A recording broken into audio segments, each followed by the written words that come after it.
अस्सलाम वालेकुम। वालेकुम अस्सलाम। सर इतना छोटा बेबी इस ठंड में ये बस हकीकी आज़ादी के लिए सर, अपने फ्यूचर को प्रोटेक्ट करने के लिए आया है। बस इस एज में अपने फ्यूचर को प्रोटेक्ट जी जी, अभी से जो प्रोटेक्ट करेगा तो फिर है ना। खान साहब ने इतने बच्चों के लिए प्लीज आगे आके दिखाएं। अस्सलाम वालेकुम। वालेकुम अस्सलाम। सर इतना छोटा बेबी इस ठंड में ये बस हकीकी आज़ादी के लिए सर, अपने फ्यूचर को प्रोटेक्ट करने के लिए आया है। बस इस एज में अपने फ्यूचर को प्रोटेक्ट जी जी, अभी से जो प्रोटेक्ट करेगा तो फिर है ना।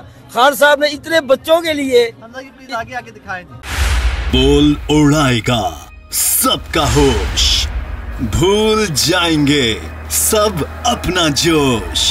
देखिए पाकिस्तान की सबसे बड़ी PSL ट्रांसमिशन सकलैन मुश्ताक, रमीज राजा, सुहेब अलवी, जमील फारूकी और फहीम खान के साथ खेल का जुनून रोजाना रात 11 बजे सिर्फ बोल न्यूज पर।